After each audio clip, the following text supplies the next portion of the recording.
Sveiki. Taigi, pradėjom Meidžiūnę vakar. Atskrido Piterio bairių nariai. Biški užtruko kol grįžom namo. Bet šiaip normaliai buvo. Padarėm biški oplę. Tik pat šiandien ryto labai anksti atsikėlėm. Ir bandysim išbūti visą dieną iki traukinio. Tai tiek.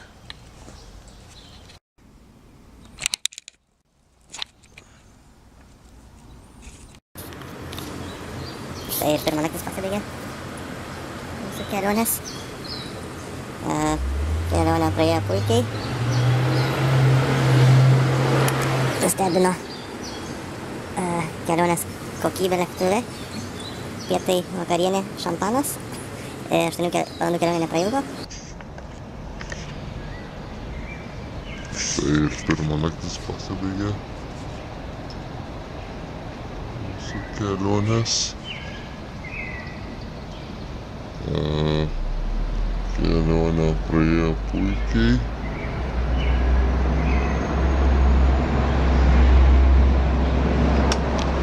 Nustebino kelionės kokybė lėktuve. Pietai, vakarienė, šampanas. 8 valandų kelionė neprailgo.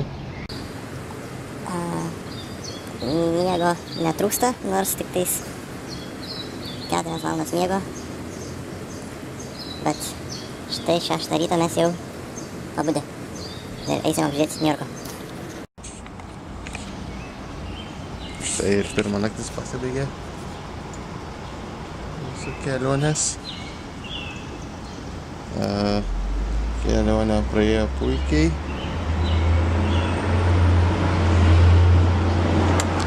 Nustebino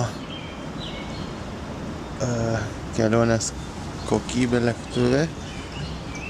Pietai, vakarienė, šampanas. 8 valandų kelionė neprailgo.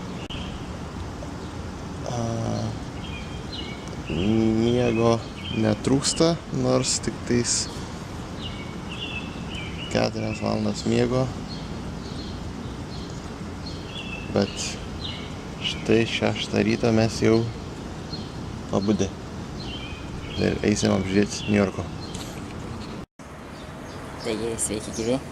Pirmas rytas Amerikoje. Taigi, sveiki gyvi. Pirmas rytas Amerikoje. Turėjom gerą skrydį, visai neprailgo 8 valandas. Viskas praėjo tvarkingai. Susitikom Šarūną. Padarėm oplę lengvai. Niekur neišėjom vakare. Labai ilgai užtruko kelionė namo. Metro. Šiek tiek nuvylė purvas su vėjui ir labai ilgai važiuoti reikėjo, tai dėl grįžom labai vėlai. Atsibudom labai anksti šiandien kažkodėl. Laukia labai karšta, apie 30 laipsnių. Turėsim pirmą dieną Niujorke. Ir reikia pasiruošti sunkiai dienai rytoj. Tam kartą tiek. Rytoj susitiksim vėl. Iki.